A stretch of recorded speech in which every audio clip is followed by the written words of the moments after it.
This is a really weird, confusing, difficult, frustrating time for all of us. I think every one of us in the last few weeks has had our lives disrupted. We've had our schedules changed. I think we've read things that have maybe freaked us out. Some of us don't know how to cope with just the things that are going on, so we've chosen to be funny with it and make light of what's happening because we don't really know how to process it.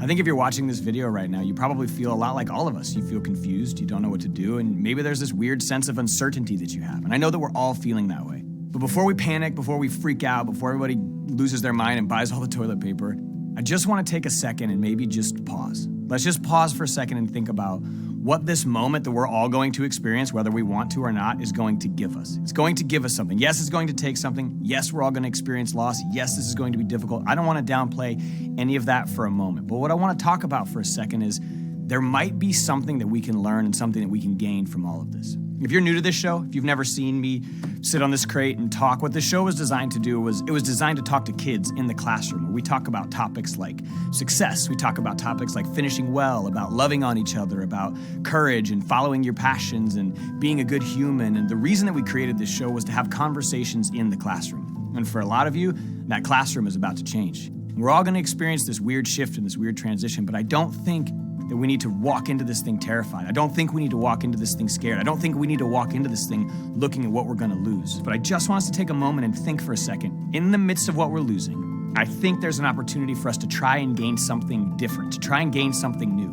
I mean, all you parents out there, think about it. Think about how many nights you've scrambled your kid from one practice to the next. You've left something 10 minutes early to get to something 10 minutes late because your kids are flying from activity to activity, and all of a sudden, in a moment, now they're just gonna be at home. So maybe this is your chance to really have some of these conversations with your kids that you've always wanted to have. For you young people who are watching this, for you students, maybe this is a chance for you to get to know your siblings better, a chance for you to get to know your parents better. This is an opportunity for you to get to know yourself better. I really think that all of us have a chance to gain something from this, but I want us to be mindful. I want us to be mindful of all of the young people out there who are gonna experience things in ways that we can't fathom. There are around 4.5 million homeless young people in the United States of America. There are almost 30 million students who get food from school daily. That's where they eat during the week. And that's something that we all have to figure out how we're gonna solve. That's a problem that all of us need to find a solution to. I want you to take a moment and think about some of your classmates. Some of your classmates who maybe don't fit. Some of your classmates who maybe sit by themselves.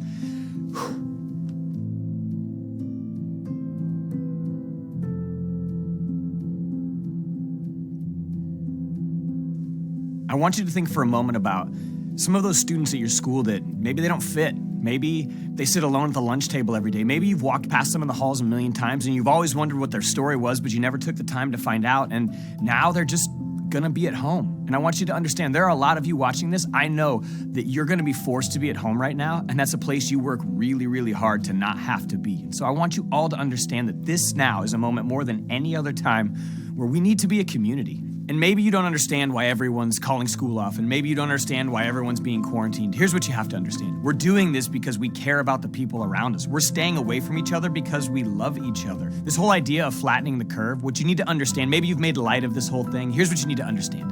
You need to understand that if we all got sick at the same time, the healthcare system couldn't handle it. But if we all got sick over time, we might have a shot at handling this. So one of the best things you can do for your community is self-quarantine. One of the best things you can do for your community is stay at home. Listen, it would be easy for all of us just to sit back and start binge watching all of our favorite shows. It would be easy for you to sit there and just scroll on TikTok mindlessly. It would be easy for you to read every single news report that comes out about what is happening and what you're gonna do about it and how crazy things are gonna get. That's easy.